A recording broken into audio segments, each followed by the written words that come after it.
We're going to read for our text this morning from the Old Testament book of Isaiah, chapter 46 of Isaiah, verses 1 through 13. I'll give you a few moments to find that. If you're not sure where Isaiah is, just look in your table of contents in the front of your Bible. Isaiah chapter 46, and we're going to read verses 1 through 13. The title of the message today is Dead Idols and the Living God.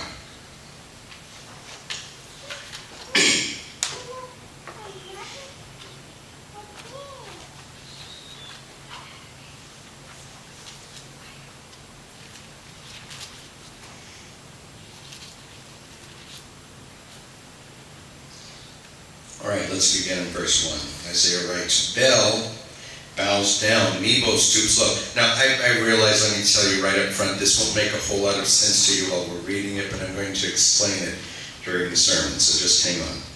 Bel bows down, Nebo stoops low. Their idols are borne by beasts of burden. The images that are carried about are burdensome, a burden for the weary. They stoop and bow down together, unable to rescue the burden. They themselves go off in captivity. Listen to me, O house of Jacob, all you who remain of the house of Israel, you whom I have upheld since you were conceived and have carried since your birth. Even to your old age and gray hairs, I am he who will sustain you. I have made you and I will carry you. I will sustain you and I will rescue you. To whom will you compare me or count me equal? To whom will you liken me that we may be compared? Some pour out gold from their bags and weigh out silver on the scales. They hire a goldsmith to make it into a god, and they bow down and worship it. They lift it to their shoulders and carry it. They set it up in its place, and there it stands. From that spot it cannot move, though one cries out to it. It does not answer. It cannot save him from his troubles. Remember this. Fix it in mind. Take it to heart, you rebels. Remember the former things, those of long ago. I am God, and there is no other. I am God, and there is none like me. I make known the end from the beginning, from ancient times what is still to come. I say, my purpose will stand, and I will do all that I please. From the east I summon a bird of prey, from a far-off land, a man to fulfill my purpose. What I have said, that will I bring about. What I have planned, that will I do.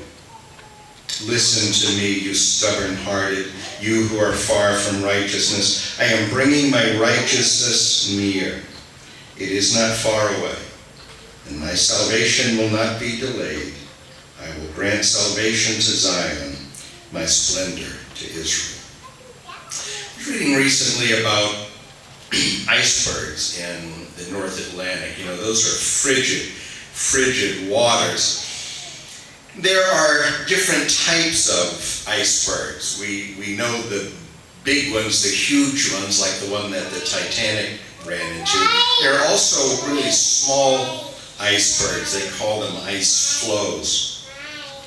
And interestingly, if you were to look at, say, a videotape of what those icebergs are doing, it's quite often the case that the smaller icebergs will be moving in one direction, and the larger icebergs will be moving in another. And it seems impossible that out in the same ocean, icebergs of different sizes could be moving in opposite directions. But what happens is the smaller icebergs are moved by the winds, the winds that sail over the oceans. Because they're small enough, they're able to be moved about by whatever wind happens to be blowing and whatever direction it happens to be blowing in. The larger icebergs, the giant ones, can only be moved by deep underwater currents.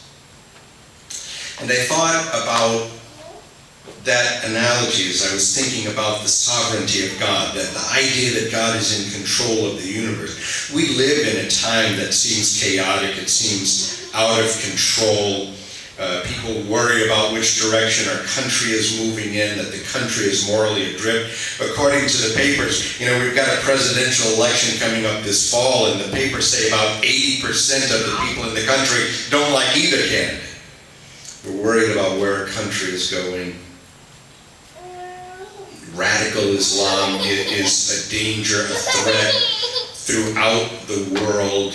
And we feel like we're living in a time when finally the world has just gone off the rails and the end must be near. But Shakespeare said there's nothing new under the sun. There have been times in history when people felt like we do now, that this is the mess, finally, that God can't deal with. This is too much even for God. And that's how Israel felt in this time of our text today. The context of this is that Israel had been conquered by a much more powerful nation, Babylon, which would be part of modern-day Iraq. Not only had the Babylonians conquered the Hebrews in battle, they had taken 10,000 of the best and brightest and strongest men and carried them off into captivity, carried them back to Babylon. This was known in the Bible as the exile. They took them out of their country, destroyed the temple back home, destroyed their homes, took 10,000 of the young, strong men, carried them back to Babylon as slave labor. And this exile lasted for 70 years. And a lot of those Jews who were in Babylon at the time felt that God had surely abandoned them. They'd lost their homes, they'd lost their place of worship, the temple had been destroyed, they lost their families, they lost their culture, they lost their language. And now here they were at the end of 70 years feeling utterly forsaken. And God sends a message through the prophet Isaiah to tell them this: I have not forgotten you, and everything that is happening according to my plan. Let's look a little deeper. Look with me. Keep your Bibles open as we go through this message this morning. You'll get more out of it if you do. Let's look a little more deeply at some of these verses. Verses 1 and 2, it starts off very strange, doesn't it? When it mentions Bel bows down and Nebo stoops low. These were idols for the Babylonians. Bel was one of their idols. Nebo was one of their idols. They worshipped them. They were just statues. But these pagan people worshipped them. But now Isaiah the prophet is picturing the destruction of Babylon. It hasn't happened yet. It's about to happen, and Isaiah is writing about it, and he's picturing this. He's picturing these statues, Bel and Nebo, who have been worshipped by the people. He's pictured them as being scooped up by an invading army, and I'll tell you in a few moments in the sermon who the invading army is going to be. He's picturing these statues as being scooped up by an invading army, placed on beasts of burden, a donkey perhaps, and carried off as spoils of war. Not only could these idols not save their own people when the invading army came in, they couldn't even save themselves. They're scooped up by soldiers and carried off as spoils of war. Now in contrast, look at verses 3 and 4.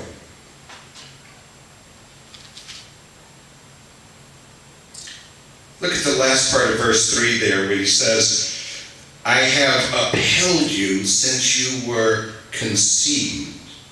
I have carried you since your birth. There's a play on words there. What happened to the idols? They were carried off in defeat. In contrast, God is saying, you don't see it yet, but I have been carrying you since birth. One way to measure whether or not a God is genuine is ask yourself this: do you have to carry him? Or does he have to carry you? Or does he carry you? And God is saying here, you haven't seen it yet. You feel like I've abandoned you for over these 70 years, but all of this has been happening according to my plan, and though you don't yet know it, I have been carrying you from birth. And verse 4, he says, I will carry you to old age. He uses the first person pronoun, I, 6 times in this verse. I counted it. I am he who will sustain you. I have made you, I will carry you, I will sustain you, I will rescue you. Do you get the sense that this is personal with God?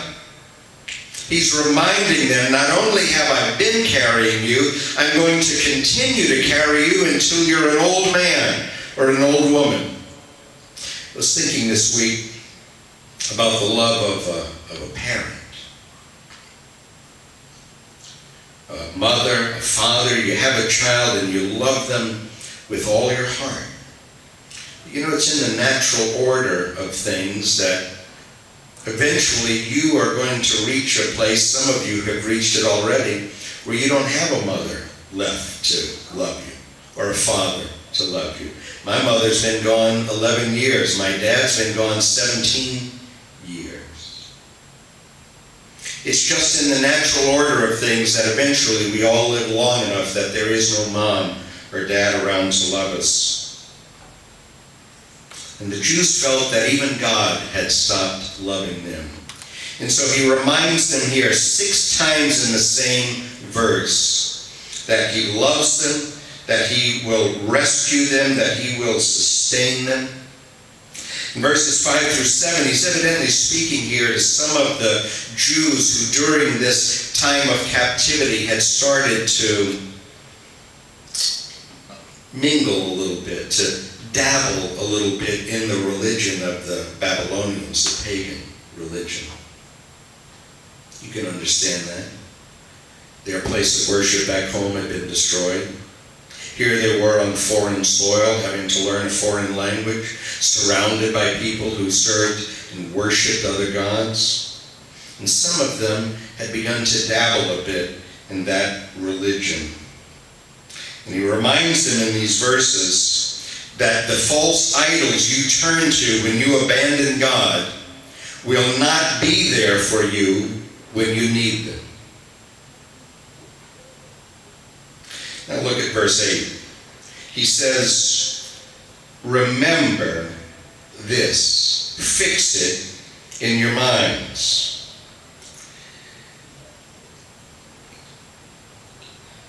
When God tells you to remember something, you better mark it down. I used to have a seminary professor, I think I've shared this with you before, he taught New Testament, R.E. Glaze. He was a New Testament scholar, particularly in the book of Hebrews. He was noted for his work in that book.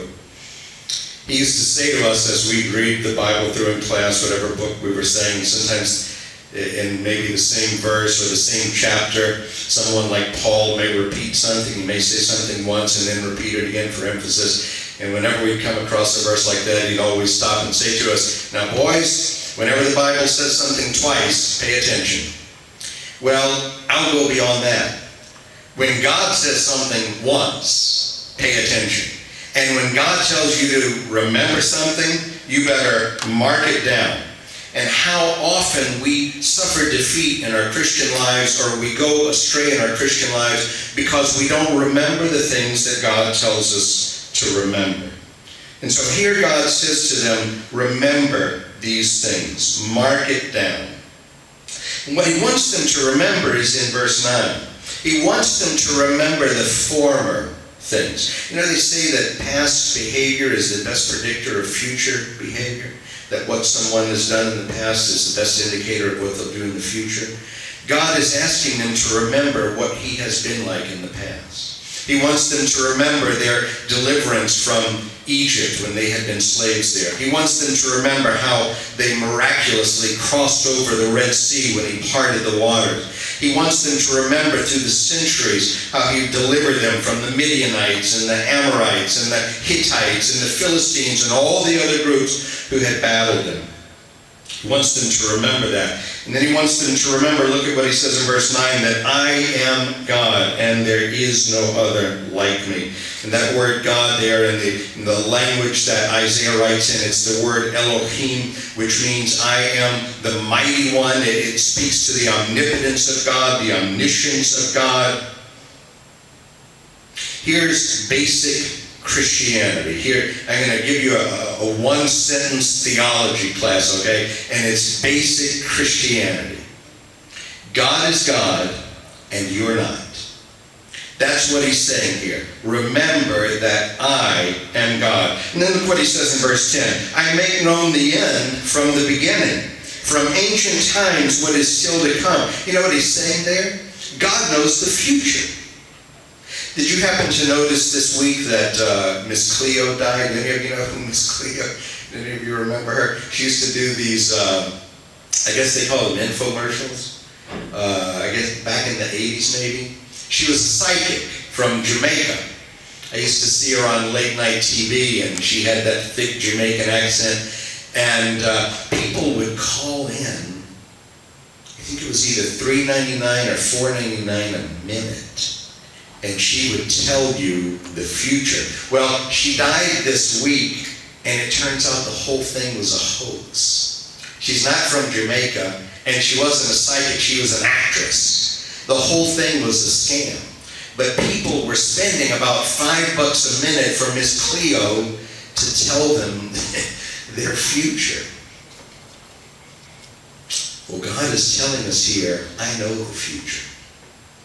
God knows the end of every matter. He knows the outcome of every circumstance just as clearly as you and I see the beginning of it. Look what he says also in verse 10. He says, my purpose shall stand. And that word purpose means my design. It can mean my will. The things that I want to happen, that's what he's saying, are going to happen. God knows the future because God isn't just a passive observer of the events of history. God is directing them. Somebody said God isn't just watching the parade, he's directing the parade. History is moving toward the conclusion that God has planned for it. And that word that is translated shall stand, it's one word in the original language, and it means fixed, settled, and established. Now, what about that marauding, invading army I told you about? Well, that's in verse 11. Look at what he says there. He says, from the east I will summon a bird of prey. Persia was to the east of Babylon, and their king, Cyrus, was known as a bird. That was, I guess we call it today, his nickname. He was known as not just a bird like a sparrow, but, like an eagle, a bird of prey. That was his symbol there in Persia. Now, isn't this interesting?